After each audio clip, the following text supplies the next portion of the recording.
Police in Manchester set out to find drugs. What they discovered instead was far more dangerous. In the garden of a Crumpsall home, buried under disturbed soil and wrapped tightly in bin bags, officers uncovered an arsenal. 2 self-loading pistols, a revolver, a shotgun, and live ammunition. The home belonged to 25-year-old Victor Sibthorpe. He wasn't there when the raid happened, but the evidence buried in his garden told its own story.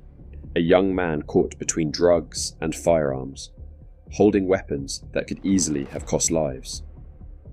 This is the case of Victor Sibthorpe, and how a simple drugs warrant became one of Manchester's most important firearms seizures. If you're into UK true crime stories, raids and courtroom outcomes, hit subscribe. We post new breakdowns every day, and you won't want to miss what's next. It was the morning of April 17th, 2023. Officers from Greater Manchester Police's North Manchester Challenger team arrived at a property on Chudley Road in Crumpsall. They weren't there by chance. Challenger is part of GMP's major push against organised crime, a dedicated unit tasked with tackling drug supply and the violence that comes with it. The intelligence said Sibthorpe's home was linked to Class A and B drugs. Under the Misuse of Drugs Act, police secured a warrant to search. When they entered, Sibthorpe wasn't home, but that didn't slow the team down. They began a methodical search of the property. Inside, they quickly located quantities of Class A and Class B substances. That alone was enough to build a strong case. But officers pressed further, searching beyond the obvious hiding places. Because in Manchester, detectives know drugs rarely travel alone.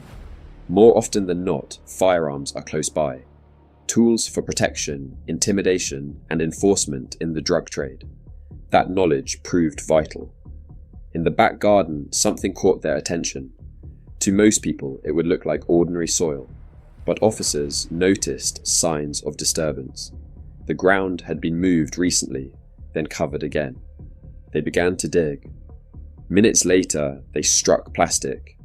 Black bin bags, tightly wrapped and concealed. When they opened them, the scale of what was hidden became clear. Inside the first, a self-loading pistol. In the second, another. Then a revolver. And finally, a shotgun. 4 guns in total, all buried just feet away from where families lived. Alongside the firearms, officers recovered ammunition. Live rounds, enough to load and fire each weapon. Forensics would later confirm every one of the guns was viable. They weren't broken antiques or props. They were capable of being fired and capable of killing. Think about that for a moment. A garden in a residential street with neighbours on either side, children playing nearby, and underneath the soil lay 4 functioning firearms. For detectives, it was a breakthrough. What started as a drug search had escalated into a major firearms recovery. Later that day, officers tracked down Victor Sibthorpe at another address in Harperhay. He was arrested on suspicion of possession with intent to supply Class A and B drugs, and now also possession of firearms. During interviews, he said nothing. No comment to every question. Why were the guns in his garden? No comment. Who did they belong to? No comment. Were they linked to the drugs? No comment. But silence couldn't protect him. Because the weapons were there. The drugs were inside. And it was his property. The case was now strong enough to go to court. By late September, Sibthorpe appeared at Manchester Crown Court. The prosecution wasted no time in laying out the facts. 4 firearms buried in bin bags. Ammunition recovered alongside them. Class A and B drugs inside the property. And Sibthorpe as the occupier, with no alternative explanation offered. They argued this wasn't casual possession. This was storage. A young man trusted to safeguard both drugs and weapons on behalf of wider criminal associates. The defense tried to soften the blow. They claimed there was no evidence Sibthorpe was living lavishly or making significant profit. No designer clothes, no luxury cars, no stacks of cash. They painted him as someone caught up in crime rather than orchestrating it. But the judge wasn't convinced. 4 guns aren't kept accidentally.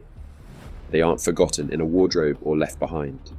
They were buried in the garden, wrapped for protection, ready to be dug up when needed.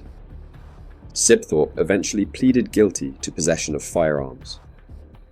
The judge sentenced him to 6 years in prison.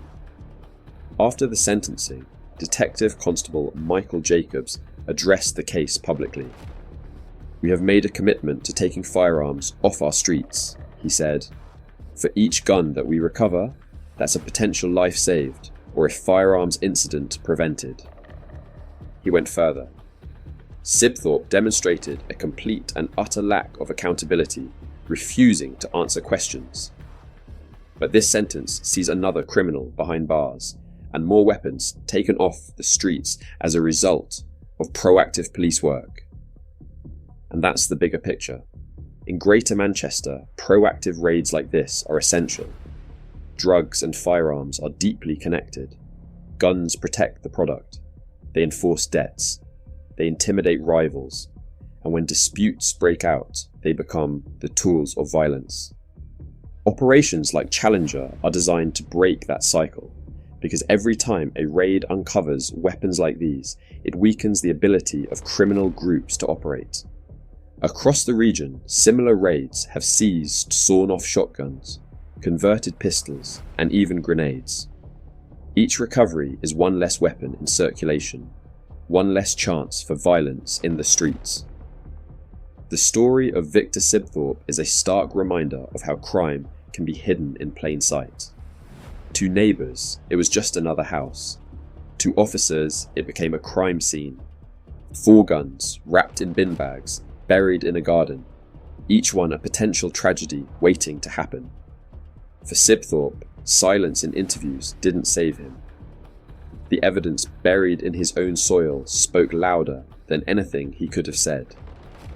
6 years behind bars reflect the seriousness of hiding firearms for criminal use. For the community, the case was reassurance that police are committed to removing dangerous weapons before they can be used.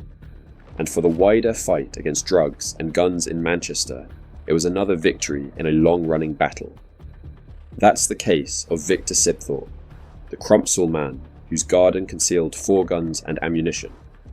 If you found this breakdown interesting, make sure to subscribe. And if you want to go deeper, check out our video on Rocky Hoban in Leeds, the trusted lieutenant caught with shotguns and cocaine worth £11,000. That case shows just how closely guns and drugs go hand in hand in the UK. Thanks for watching, and I'll see you in the next one.